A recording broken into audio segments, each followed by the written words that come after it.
Hello students, welcome back. The topic that we are going to address today is the treasure within. It's chapter 4 of your supplementary reader, and it's a very beautiful chapter which is very encouraging, motivating, and it will tell you a great deal about yourself and how much you can do with your life.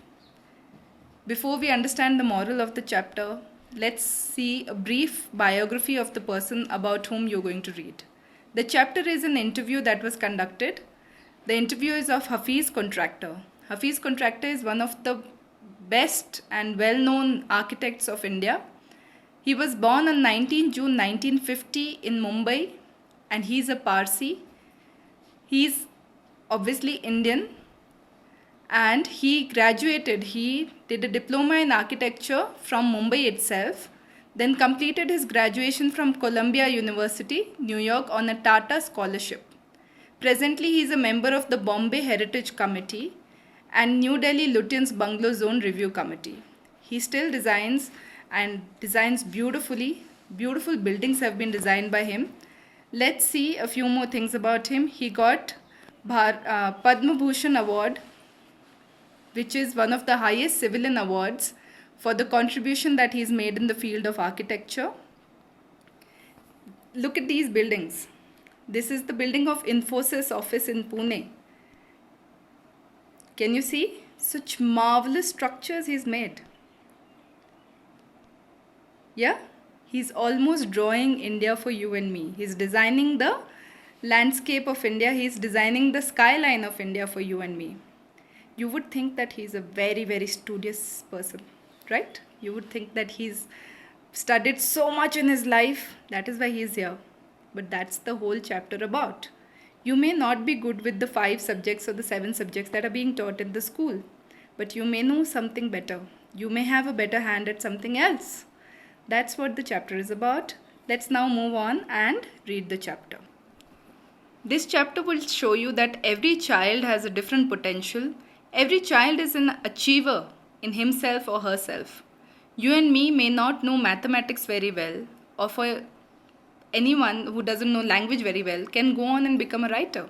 It's just how you tap yourself, how you tap your potential. Do you allow yourself to learn properly? The day you do that, you're going to be great at what you do. Now, this is an interview based on a conversation between Miss Bela Raja, who is the editor of Sparsh, a newsletter from the resource center, the Valley School, Bangalore. So, Valley School in Bangalore has a resource center, and the person who edits the magazine newsletter Sparsh has gone to take an interview of Mr. Hafiz Contractor, who is one of the leading architects. You've already seen the buildings that he's made. Now let's see how he became that amazing architect. Okay? So the story begins, and what does he say? He says, I used to have nightmares. I used to have nightmares. Only now, over the past 4 to 5 years, it seems to have disappeared. He's become an architect, but he's talking about the days when he was a child. And what nightmares he used to have? That he's failed in mathematics. How many of you have such nightmares? I used to when I was a child. I never loved maths. But it's just how you tap your potential. As you grow, if you practice, you tend to learn the same things.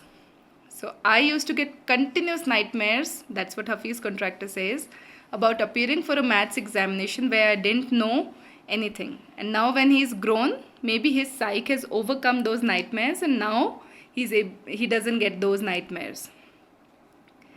Now he's telling the interviewer, about himself. In the first and second year, he was a good student. And when he reached the 3rd semester, he lost interest in studies. And what would he do? He was interested in games, running around, playing jokes and pranks on others. During the exams, he would try to get hold of the examination paper. That is cheating, right? So he would try to cheat so that he could pass. When he approached 11th standard, one sentence was spoken to him by his principal, which changed his life. And what did the principal say? He said, look here, son, I have been seeing you from day one. You are a good student, but you never studied. I have taken care of you till today. Now I no longer take care of you, so you do it yourself. You don't have your father. Your mother has worked so hard to bring you up and paid all your fees. All these years, but you have only played games. Now you should rise to the occasion and study. So he has played well. He used to be the cricket captain. He's enjoyed games. He would go out for movies. He would play pranks in the school. But he never realized how much his mother had contributed in his growth. But that one sentence made him realize how much his mother is working hard to make things happen for him. But that year, when his principal said that to him, he decided that he would not go in the field. He kept games at a side and he started studying. Normally, he used to copy and pass, but he realized that once he was in SSC, he could not do that. SSC is what? Senior Secondary Examinations. That is 12th standard. Then he got a second class, that is 50% in SSC. And what did his principal say? He said, son, consider yourself as having got a distinction. Distinction is 75% and above. So 50% was as good as 75% for the principal. This is my memory of my school days, says Hafiz Contractor. He says, my memory is that I was terrible with maths. I never liked studies. I would bunk school. I would collect money and go watch movies. I would always be out in the field. I was never interested in studies. I would steal papers. I would cheat in the examinations. But when my principal made me realize, I started studying. Then he says, I read a book and I can remember the matter as a photograph, but not through my mind. That is how it works with me. So he says, when he reads, he's got a photographic memory. So it stays in his mind. He may not understand it, but it stays in his mind. And he was never afraid of being pulled at. Because he would be naughty, he would be scolded. He would be interested in playing. I would receive a caning every week. Caning was very common that days. The teachers would keep a cane, a stick, and they would hit the children who would not behave themselves. It would hurt badly and then I would have to forget about it because I would want to go and play. So constantly he would get beaten for playing, yet he would go and play. He would not be interested in studies. I was just interested in playing and nothing else. I was most interested in funny pranks. And one day, he did not want to study, so it created a distraction in the class, and for 1 hour they played Chor Police. So you see, he's very, very naughty. So now the interviewer is asking him, how did you get into the field of architecture? So architecture, the admission to get into an architecture college, you needed 80 to 85%. And he was a 50%er. So he had never thought that he would be an architect. What did he think? He wanted to join the army or he wanted to join the police forces. He did get a call letter from the army. And he decided to join. But his aunt told him not to do it and finish his graduation. Now, he could not get into any good college on the kind of grades he had got. But somehow, with approach, his parents managed, his aunt and mother managed to get him into Jai Hind College. There he was either to take up French or German. He decided to take up German, but the German teacher died. So he was told to either change the college if he wanted to continue with German or take up French. Now he decided to take up French. So he learnt French from his cousin who was an architect's wife. So he would go to his cousin to learn French. He was going to an architect's office to learn French. Now in the architect's office, he saw someone drawing a window detail. So obviously before the building is built, all the details are drawn on paper. Now 3D softwares have come up. I have sent you a small video in which you will see how people learn in Hafiz Contractors Academy. So when you will take a look at that, you will realize how architecture is studied and how you make plans for the buildings that are made. So he went up to that person who was drawing a window detail and told him that your drawing is wrong and this window would not open. Now imagine a college graduation student who's got no business with architecture, who doesn't know anything about architecture, is going and telling a professional person who's working in the office of architecture that your window is wrong. The detail that you are drawing is wrong. So he's got a natural knack for architecture, right? He then had a bet with me and later he found that indeed his drawing was wrong. So the professional bet him He told him, no, you are just kidding. What do you know about architecture? But when Hafiz corrected his drawing and drew another window, he realized that Hafiz was right. Hafiz used to go to his cousin's husband's office. His cousin's husband was surprised. He asked him how he could draw such a window, and then he gave him some more things to draw, which Hafiz immediately did. The architect realized that Hafiz was best suited for architecture. He asked him to drop everything and join architecture. So Hafiz's cousin's husband realized his flair for architecture, and then he wanted him to join a college in which architecture was taught. They went to meet the college principal. The principal said, I cannot guarantee your admission. I will let you sit for the entrance exams, but only if you do exceptionally well will we be able to take you in the college. He got an A+.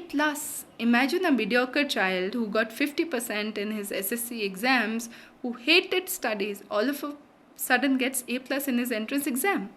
From that day, it was a cakewalk. What is a cakewalk? Something that is very easy to do. I had never known what a section was, but I knew if you cut a plan, what it would look like. I stood first throughout after that. So now he's found what he's good at. He's found what his passion is, and there was no stopping him. He was constantly topping one by one. He stood first in his class. But he says that I think this understanding came from the play that I did in school, the things that I did outside the classroom. From there, I understood all of this. And one of his friends, Behram Devcha, both of them would have competitions. Competitions of what? Designing forts, guns, ammunition, designing different things. Now the interviewer is asking him, now in the present, so far Hafiz Contractor was telling the interviewer about his childhood, how he got into architecture, what motivated him to be an architect. Now the interviewer is asking him, like presently you are a contractor, how do you deal with a client? So look at his answer. He says, I look at the client's face, his clothes, the way he talks and pronounces, the way he eats, and I would know what his taste would be like. So just by observing the client, he would know the kind of building that a client wants. That is absolute in-depth analysis of a person. He would look at a person and decide what kind of building that person would like to have. I can relate to people in a way that would be comfortable. I sketch very spontaneously on paper on the spot and give it to people in my office. So when people go to him, he sees them, observes them, and makes a sketch and shows them that is this what you are looking for. So the interviewer is saying you do this instinctively. Call it instinct, call it arithmetic, whatever. Now it comes to me like mathematics, putting design, construction, psychology and sociology together and making a sketch from all that is mathematics. So the same subject he was running away from is the same subject that he loves now, but the form has changed. He loves it as architecture, but it's not just maths that he is doing now. What is he doing? He is using psychology and sociology too to find the needs, the apt things for his clients. I've also sent you 2 videos of interviews by Hafiz Contractor, very short ones. Do go through them because they'll give you an insight into this person. How he talks about the changing landscape of our society, the way population is changing and how the need of housing is changing day by day. Here we almost come to a full circle where Mr. Contractor has derived his own interpretation of mathematics, taking it from a subject he hated to a subject he now loves dealing with. So this is the essence of the story. Why this interview is in your book. Firstly, he is a very famous architect. He's achieved a lot for himself. That's the reason that his interview is in your book. Most importantly, it is there to inspire you, to tell you that today if you're not good with something, it's never too late. Tomorrow you are going to be exceptional at that. If you wish to be exceptional, there's no stopping you. Nobody can stop you if you want to do well in life, right? Or the only thing you need to do is find your passion, find your calling, find what you want to do in your life and make everyone proud. All the best, children. Thank you so much.